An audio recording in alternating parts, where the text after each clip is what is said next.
नमस्कार, मैं सुरांधा शेखर आप सभी दर्शकों का अन्नदाता कार्यक्रम में स्वागत करती हूं। हमारे देश का किसान जन का पोषक है, वो श्रम का देवता है, अन्नदाता है। उसमें ही भारत की आत्मा निवास करती है। ऐसे ही किसानों की प्रगति के लिए हम खेतीबाड़ी से जुड़ी हुई बहुत सी नई लाभकारी जानकारियां हर रोज सुबह लेकर आते हैं। तो चलिए कार्यक्रम शुरू करने से पहले देखते हैं क्या है आज के अन्नदाता में। कम एरिया से अधिक लाभ के लिए अपनाएं हाइड्रोपोनिक तकनीक। अरहर की फसल में किए जाने वाले जरूरी कार्य।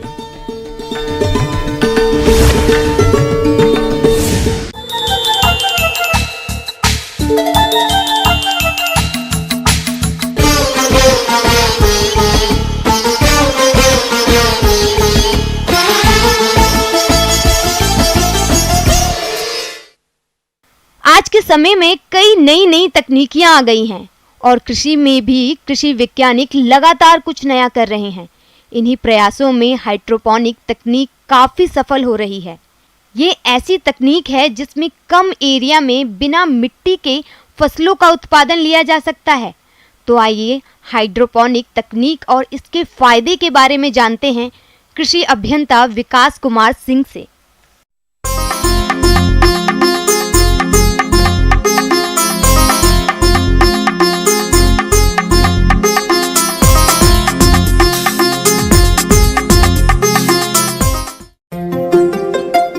देश के लगभग सभी क्षेत्रों में शहरीकरण बड़ी तेजी से बढ़ रहा है, जिससे खेती की जमीन कम होती जा रही है।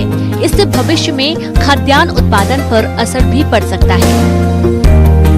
हालांकि बदलते दौर में पैदा होने वाली नई चुनौतियों से निपटने के लिए वैज्ञानिक लगातार शोध कार्यों में जुटे रहते हैं और इन्हीं प्रयासों से अब वैज्ञानिकों ने बिना मिट्टी के खेती करने की तकनीक विकसित की है।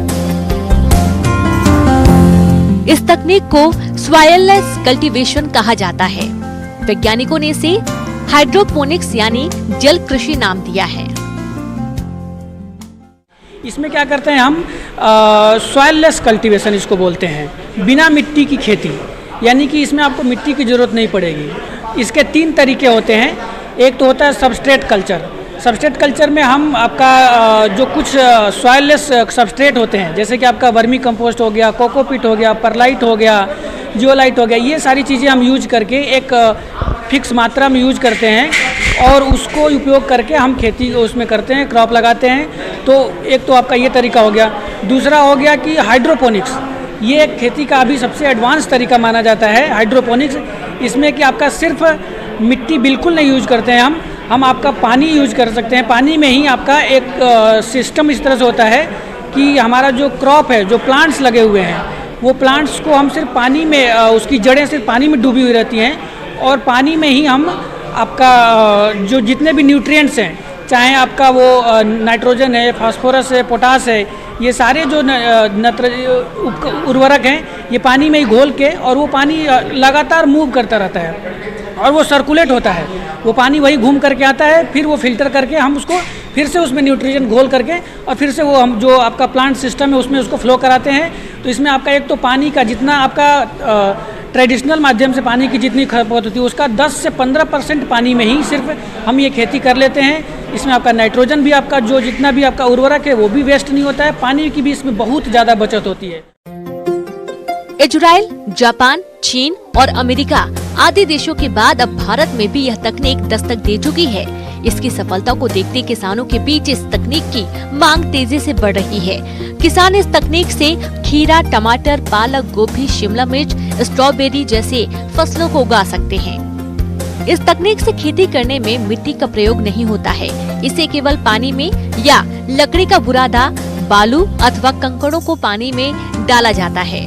उसके बाद अन्य इंतजाम करने होते हैं। सामान्यतया पेड़ पौधे अपने आवश्यक पोषक तत्व जमीन से लेते हैं, लेकिन हाइड्रोपोनिक्स तकनीक में पौधों के लिए आवश्यक पोषक तत्व उपलब्ध कराने के लिए पौधों में एक विशेष प्रकार का घोल डाला जाता है। अगर हाइड्रोपोनिक्स की, जहाँ मैंने आपको बताया किसान भाइयों कि हाइड्रोपोनिक्स किस तरह, मतलब ये जो फिगर आप देख रहे हैं, इस तरह से हाइड्रोपोनिक का ये एक सिस्टमेटिक मॉडल है, जिसमें यहाँ पर एक टैंक होता है और एक ट्रे होती है जिसमें कि प्लांट्स जो है फिक्स किए हुए रहते हैं। और ये जो आप पॉट दिख रहे हैं, इनमें मिट्टी नहीं होती है। ये सिर्फ ट्रफ होता है जिसमें कि प्लांट्स को फिक्स किया हुआ रहता है, और नीचे में ये जो आपका पानी है ये इसमें न्यूट्रिएंट्स भी घुला हुआ है, और वो एक पंप के माध्यम से यहाँ जाकर के ऊपर में छोड़ा जाता है और ये फ्लो करता रहता है। तो इसकी जो रूट्स होते हैं वो यहाँ पानी में सिर्फ डिप हुए रहते हैं, और यहीं से ये पानी और न्यूट्रिएंट्स आपका एब्जॉर्ब करते रहते हैं, और ये पानी भी आपका सर्कुलेट होता रहता है। यही पानी हम फिर से इसको फिल्टर करके यूज करते रहते हैं, जिससे कि आपका पानी की खपत भी जो ट्रेडिशनल माध्यम से है उसका मात्र 10 से 15% पानी की खपत होती है, और फर्टिलाइज़र भी आपका करीब 25 से 30% ही फर्टिलाइज़र की खर्चा लगता है। इस तरह से आपका जो लागत है खेती का वो भी कम हो जाता है। किसान भाइयों, जहाँ तक इसके खर्च की हम बात करें तो इसमें आपका अगर आप अपने पर्सनल लेवल के लिए इसको यूज़ करते हैं, जैसे जो लोग नौकरी करते हैं, व्यापार करते हैं, आम ना लोग हैं, वो भी इसको कर सकते हैं। मैंने जैसे आपको पहले बताया, तो अगर वो लोग इसको यूज करते हैं, हाइड्रोपोनिक सिस्टम या आपका सबस्ट्रेट कल्चर यूज करते हैं अपने पर्सनल लेवल के लिए, तो इसमें आपका 20 से 25 हज़ार रुपये का खर्चा आता है छोटे लेवल पे करने के लिए। इसमें आपका एक प्लांट का ट्रे सिस्टम आता है, वो चाहिए, और कुछ न्यूट्रिएंट्स चाहिए, और एक पंप छोटा चाहिए जो कि वाटर को सर्कुलेट करे।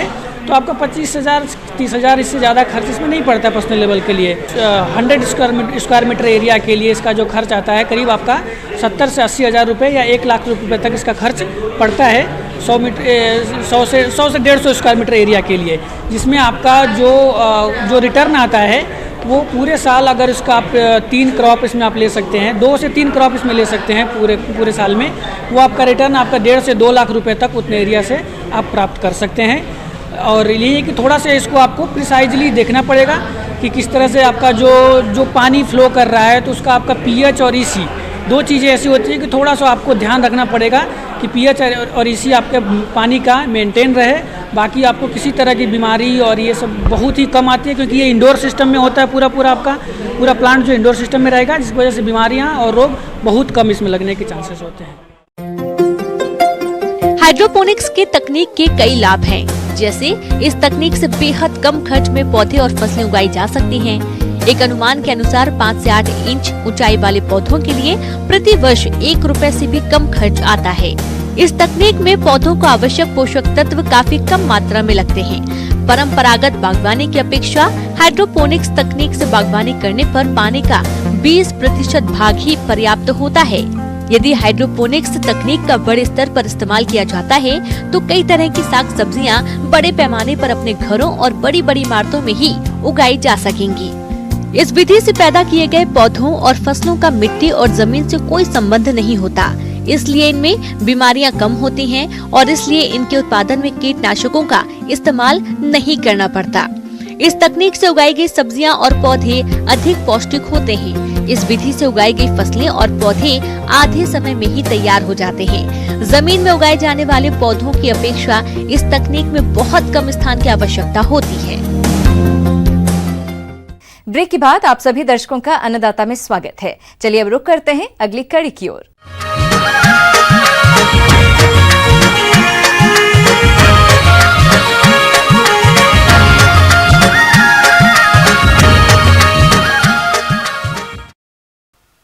अपने राज्य में इस साल बारिश का दौर कुछ खास नहीं रहा।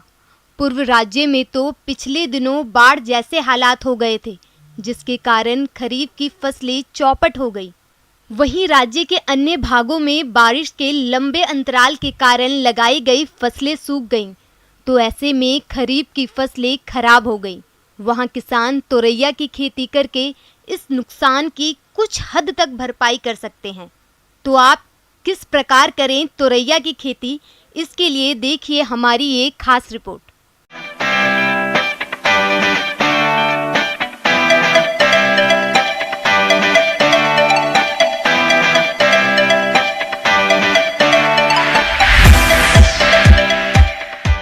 तिलहन की प्रमुख फसल तोरिया को अल्प अवधि की फसल के रूप में खरीफ एवं रबी मौसम के बीच में बुआई करके अतिरिक्त लाभ अर्जित किया जा सकता है। तोरिया की अधिक उपज प्राप्त करने हेतु कुछ बातों पर विशेष ध्यान देना होगा, जो इस प्रकार हैं। सबसे पहला बिंदु आता है उन्नतशील प्रजातियों का चयन। तोरिया की उन्नतशील प्रजातियों की बात करें तो इसके अंतर्गत टाइप 9, यह प्रजाति 90 से 95 दिन में पकती है और 12 से 15 क्विंटल प्रति हेक्टेयर उत्पादन देती है। सिंचित मैदानी क्षेत्रों के लिए उपयुक्त है। PT 303 90 से 95 दिन में पकने वाली यह प्रजाति 15 से 16 क्विंटल प्रति हेक्टेयर का उत्पादन देती है। संपूर्ण भारतवर्ष में बुआई के लिए उपयुक्त है। PT 30 90 से 95 दिन में पकने वाली यह प्रजाति 14 से 16 क्विंटल प्रति हेक्टेयर का उत्पादन देती है। सिंचित मैदानी क्षेत्रों में बुआई के लिए उपयुक्त है। अगर हम असिंचित दशाओं की बात करें तो उसके लिए PT 507 प्रजाति उपयुक्त है, जो कि 85 से 90 दिन में पकती है और प्रति हेक्टेयर 14 से 16 क्विंटल उत्पादन देती है। किसान भाइयों, सिंचित दशाओं में विलंब से बुआई हेतु भवानी प्रजाति सबसे उपयुक्त मानी जाती है, जो कि 75 से 80 दिनों में तैयार हो जाती है। 10 से 12 क्विंटल प्रति हेक्टेयर औसत उपज देती है। इस प्रजाति की बुवाई सितंबर के दूसरे पखवाड़े से लेकर अक्टूबर के प्रथम सप्ताह तक की जाती है। ये तो रही बात प्रजातियों की। खेत की तैयारी की यदि बात करें तो पहली जुताई मिट्टी पलटने वाले हल से करने के उपरांत 2 से 3 जुताइयां देसी हल से करके पाटा चलाकर मिट्टी को भुरभुरा बना लेना चाहिए। खेत की तैयारी का ये कार्य आप रोटावेटर की सहायता से भी कर सकते हैं, जिसमें आपके समय, श्रम और लागत की बचत होगी। किसान भाइयों, इस फसल में उर्वरक का प्रयोग मृदा परीक्षण की संस्तुतियों के आधार पर किया जाए तो सर्वोत्तम होता है। यदि मिट्टी का परीक्षण संभव ना हो पाए, उस दशा में असिंचित क्षेत्रों में 40 किलोग्राम नाइट्रोजन एवं 20 किलोग्राम फास्फोरस का प्रति हेक्टेयर प्रयोग किया जाता है। उर्वरकों की समस्त मात्रा बुवाई के समय कूड़ों में दी जाती है। वहीं पर सिंचित क्षेत्रों में 90 किलोग्राम नाइट्रोजन, 40 किलोग्राम फास्फोरस तथा 20 किलोग्राम पोटाश प्रति हेक्टेयर की दर से प्रयोग की जानी चाहिए। नाइट्रोजन की आधी मात्रा फास्फोरस एवं पोटाश की पूरी मात्रा अंतिम जुताई के समय खेत में मिला दी जाती है। किसान भाइयों, फास्फोरस देने के लिए सिंगल सुपर फास्फेट का प्रयोग किया जाए तो अच्छा होता है, क्योंकि इसमें सल्फर की पूर्ति हो जाती है, जो दानों के आकार एवं उसमें तेल की वृद्धि में सहायक होता है। अगर आप ऐसा नहीं करते तो 25 किलोग्राम प्रति हेक्टेयर की दर से सल्फर देना भी आवश्यक होता। नाइट्रोजन की शेष आधी मात्रा का प्रयोग पहली सिंचाई अर्थात बुवाई के 25-30 दिन बाद टॉप ड्रेसिंग के रूप में की जाती है। बुआई हेतु 4 किलोग्राम बीज की आवश्यकता होती है। बीज किसी विश्वसनीय संस्था से ही प्राप्त किया जाना चाहिए। बुआई से पूर्व बीजों के शोधन के लिए आपको इसे मेटालॉक्सजिल और मैकोजेब दोनों की 2.5 ग्राम दवा प्रति किलोग्राम बीज की दर से उपचारित कर लेना चाहिए। इसके उपरांत इसकी बुआई की जानी चाहिए। तोरिया की बुआई सितंबर के प्रथम सप्ताह से लेकर अक्टूबर के प्रथम सप्ताह तक की जा सकती है। तोरिया की बुआई 30 सेंटीमीटर की दूरी पर कतारों में करनी चाहिए। किसान भाइयों, रासायनिक विधि से खरपतवार नियंत्रण करने के लिए बुआई के 48 घंटे के अंदर पेंडामिथिलीन दवा की 3.3 लीटर मात्रा प्रति हेक्टेयर की दर से खेत में उल्टे पांव चलते हुए छिड़काव कर दें। ऐसा करने से आपकी फसल में 40 दिनों तक खरपतवारों का प्रकोप नहीं होगा। जो किसान ऐसा नहीं करते हैं, उन्हें बुआई के 15 दिन बाद पहली निराई गुड़ाई करनी चाहिए और इसी समय पौधों के बीच की आपसी दूरी 10 से 15 सेंटीमीटर नियंत्रित करनी चाहिए। इसके उपरांत 35 दिनों की अवस्था पर निराई गुड़ाई कर देनी चाहिए। तोरिया की फसल फूल निकलने तथा दाना भरने की अवस्थाओं पर जल की कमी के प्रति विशेष संवेदनशील होती है। अतः अच्छी उपज प्राप्त करने के लिए इन दोनों अवस्थाओं पर सिंचाई करना आवश्यक है। अब आइए जान लेते हैं फसल सुरक्षा के बारे में। झुलसा, सफेद गेरुई एवं तुलासिता इनके प्रमुख रोग हैं। इनके फसल की रक्षा के लिए मैकोजेब दवा की 2 किलोग्राम मात्रा 800 लीटर पानी में घोल बनाकर प्रति हेक्टेयर की दर से रोग के लक्षण दिखाई देते ही छिड़काव करना चाहिए। इसमें लगने वाले कीटों में आरा मक्खी फसल को शुरू की अवस्था में हानि पहुंचाती है, जिसके नियंत्रण हेतु मेलाथियान 5% 20 से 25 किलोग्राम प्रति हेक्टेयर की दर से बुरकाव करना चाहिए। इसका दूसरा भयंकर कीट है बालदार सूंडिया, जिसकी रोकथाम के लिए क्यूनाल फांस 25 EC की 1.5 लीटर मात्रा 800 लीटर पानी में घोल बनाकर प्रति हेक्टेयर की दर से छिड़काव करना चाहिए। इस फसल पर लगने वाला एक विनाशकारी कीट है माहू, जिसका प्रकोप होने पर मिथाइल ओ डिमेटान 1 लीटर मात्रा प्रति 800 लीटर पानी में घोल बनाकर 1 हेक्टेयर क्षेत्रफल पर छिड़काव करें। इस प्रकार किसान भाइयों, प्रजातियों के अनुसार 75 से 90 दिनों के भीतर तोरिया की फसल पककर तैयार हो जाती है। बालियां जब 75% सुनहरी हो जाएं, तब इसकी कटाई कर खलिहान में ले जाकर मड़ाई कर दानों में उचित नमी का प्रतिशत रखते हुए सुरक्षित भंडारण करना चाहिए। ब्रेक के बाद एक बार फिर से आप सभी दर्शकों का अन्नदाता कार्यक्रम में बहुत बहुत स्वागत है। बढ़ते हैं अगली प्रस्तुति की ओर।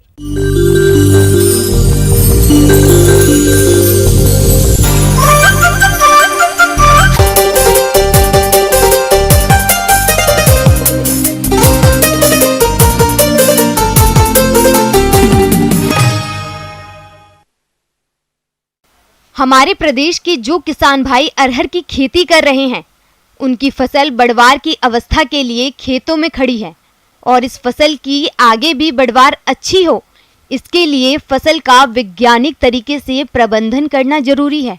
तो आप अरहर की फसल में इस समय कौन कौन से जरूरी कार्य को करें, इसकी जानकारी दे रहे हैं विषय विशेषज्ञ गुरप्रीत सिंह गांधी।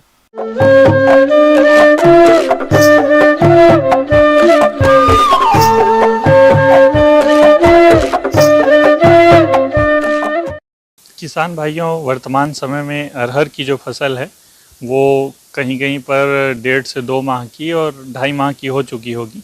तो हम सबसे पहले बात कर लेते हैं खरपतवार प्रबंधन की, क्योंकि खरपतवार जो है मुख्य फसल से जल, वायु, पोषण और प्रकाश संश्लेषण आदि के लिए प्रतिस्पर्धा करने लगते हैं और मुख्य फसल की जो उत्पादन क्षमता है, उत्पादकता है, उसको कम कर देते हैं। तो खरपतवार प्रबंधन में सबसे पहले मैं आपको ये बता देना चाहूँगा कि अरहर की फसल में शाकनाशियों का प्रयोग ना करते हुए आप हाथ से ही निंदाई गुड़ाई का कार्य जो है करते रहें, क्योंकि इससे वायु संचार जो है मृदा का बढ़ता है और जल धारण क्षमता भी अच्छी बनी रहती है। साथ ही साथ समय समय पर आप हैंड हो चला सकते हैं, वीडर चला सकते हैं, या कुदाली हो गई और आपके हस्तचलित बहुत सारे यंत्र हैं, तो आप उससे जो है निंदाई गोड़ाई का कार्य कर सकते हैं। अब हम बात कर लेते हैं अरहर की फसल में जल प्रबंधन की। तो वर्तमान जो मौसम है वो बारिश का मौसम है, तो जनरली देखा गया है कि इसमें सिंचाई की उतनी ज़रूरत नहीं होती, लेकिन अगर लंबा ड्राई स्पेल है, लंबे समय तक अगर बारिश नहीं हो रही, तो आप हल्की सिंचाई इसमें कर सकते हैं। और आपको एक चीज़ का विशेष ध्यान देना होगा कि इसमें जल भराव ना हो आपके खेतों में, क्योंकि जल भराव के प्रति ये बहुत ही सेंसिटिव फसल है। तो इसलिए आप निकासी की व्यवस्था जो है अच्छी बनाए रखें अपने खेतों में। अब हम बात करते हैं अरहर की फसल में फसल सुरक्षा की। तो इसमें लगने वाला सबसे प्रमुख रोग है येलो मोज़ेक वायरस, जिसे पीला मोज़ेक वायरस भी कहते हैं। तो इसकी जो शुरुआती स्टेज है, इसमें आपको 1 या 2 पौधों में, 3 पौधों में पत्तियां पीली दिखाई देती है। तो इसके नियंत्रण के लिए सबसे पहले तो आप उस पौधे को, जिस पौधे में आपको लग रहा है कि इन्फेक्टेड हो रहा है, तो उस पौधे को समूल उठाकर आप खेत के बाहर या तो मिट्टी में गड़ा दें या तो जला दें उसको। और इसके साथ साथ जो है इसके जो रोगवाहक कीट हैं, जैसे जैसिड एफिड हो गया, तो इसके नियंत्रण के लिए आप इमीडाक्लोप्रिड 0.5 ml प्रति लीटर की दर से आप इसका छिड़काव कर सकते हैं घोल बना के। इसके अलावा हम अगर रोगों की बात करें तो इसमें आता है उकठा रोग। किसान भाइयों, अरहर की फसल को उकठा रोग द्वारा अधिक हानि पहुंचाई जाती है, क्योंकि यह रोग फ्यूजेरियम नामक कवक से फैलता है। रोग के लक्षण साधारण तौर पर फसल में फूल लगने की अवस्था पर दिखाई पड़ते हैं और सितंबर से जनवरी महीने के बीच में यह रोग देखा जा सकता है। रोग के प्रकोप से पौधा पीला होकर सूख जाता है। इसमें जड़ें सड़कर गहरे रंग की हो जाती हैं तथा छाल हटाने पर जड़ से लेकर तने की ऊंचाई तक काले रंग की धारियां पाई जाती हैं, जिसकी वजह से पौधे बड़ी तेजी से सूखने लगते हैं और देखते ही देखते यह रोग पूरे खेत में फैल जाता है। यदि आपकी फसल में इस रोग का प्रकोप हो रहा है तो इसके नियंत्रण के लिए सबसे पहले आप रोग ग्रसित पौधों को उखाड़कर नष्ट करें। इस बीमारी से बचने के लिए रोग रोधी जातियां जैसे JKM 189, C11, JKM 7, BSMR 853, आशा आदि का चयन करें। उन्नत जातियों के बीजों को उपारित करके ही बुवाई करें। गर्मी में खेत की गहरी जुताई व अरहर के साथ ज्वार की अंतर्वर्ती फसल लेने से इस रोग का संक्रमण कम रहता है। तो आप इसके नियंत्रण के लिए जो है ट्राइकोडर्मा वीडी 5 किलोग्राम 15 से 20 किलोग्राम गोबर की खाद के साथ मिलाकर अच्छी तरह आप खेतों में इसका भुड़काव कर सकते हो। और इसके अलावा COC या तो रेडोमिल 1 ग्राम प्रति लीटर की दर से आप इसका भी छिड़काव जो है ड्रेंचिंग के साथ आप इसका भी उपयोग कर सकते हैं। अब हम बात कर लेते हैं कीट की। तो इसमें पत्ती लपेटक कीट जो है इसमें प्रमुख रूप से लगते हैं। किसान भाइयों, अरहर की फसल को इस समय पत्ती लपेटक कीट द्वारा अत्यधिक नुकसान पहुंचाया जाता है। यह कीट अरहर के पौधों की पत्तियों को लपेटकर जाला बनाता है और उनको खुरच कर खाता रहता है, जिससे पत्तियों का क्लोरोफिल कम हो जाता है और पौधे अपना भोजन नहीं बना पाते, जिसकी वजह से फसल कमजोर हो जाती है और उत्पादन में कमी आ जाती है। तो इसके नियंत्रण के लिए आप इमिडाक्लोप्रिड 0.5 ml प्रति लीटर की दर से आप इसका छिड़काव कर सकते हैं, या इमामेक्टिन बेंजोएट इसका भी आप 0.5 ml प्रति लीटर की दर से आप इसका भी उपयोग कर सकते हैं। तो ये थी मेरे द्वारा बताई गई छोटी छोटी जानकारी, जिससे आप अरहर की अधिक से अधिक उत्पादन ले सकते हैं।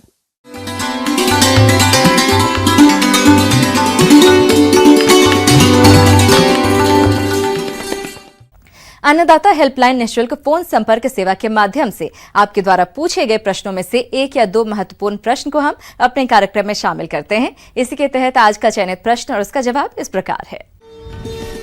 आज के अन्नदाता हेल्पलाइन में जिस प्रश्न को कार्यक्रम में शामिल किया गया है उसे पूछा है अरनोद, जिला प्रतापगढ़ के किसान अर्जुन लाल ने। आप अनाज के सुरक्षित भंडारण पर जानकारी चाहते हैं, तो अर्जुन लाल जी आपकी जानकारी के लिए प्रस्तुत है कार्यक्रम का यह अंश।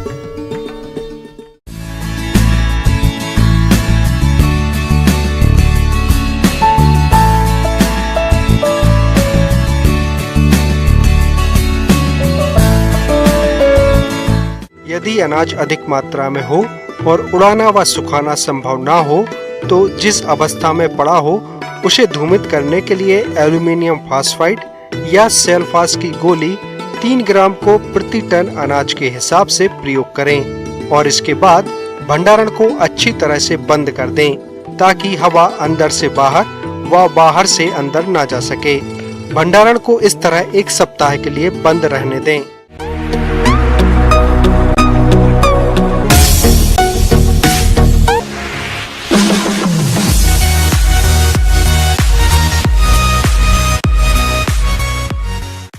आइए अब एक नजर डालते हैं राज्य की कुछ चुनी हुई मंडियों के प्रमुख फसलों के बाजार भाव पर।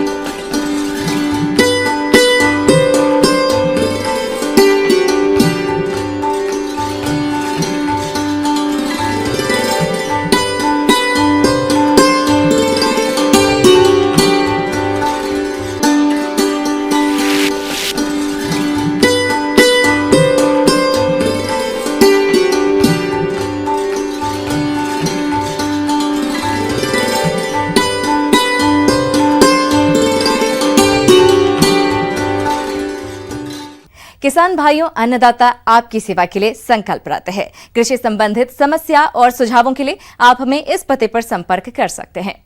प्रोड्यूसर अन्नदाता, news 18 Rajasthan, Ramoji film city, Hyderabad 501512। साथ ही आप हमें ईमेल भी कर सकते हैं। हमारा ईमेल है p18annadatarajasthan@nw18.com। इसके अतिरिक्त आप हमें निःशुल्क हेल्पलाइन नंबर 180041921555 पर सोमवार से शनिवार सुबह 10 बजे से शाम 4 बजे के बीच संपर्क कर सकते हैं। किसान भाइयों, अब समय हो रहा है आपसे विदा लेने का, तो हमारी पूरी अन्नदाता टीम को दीजिए इजाजत। कल फिर आपसे मुलाकात होगी कृषि संबंधित कुछ और महत्वपूर्ण जानकारियों के साथ। नमस्कार।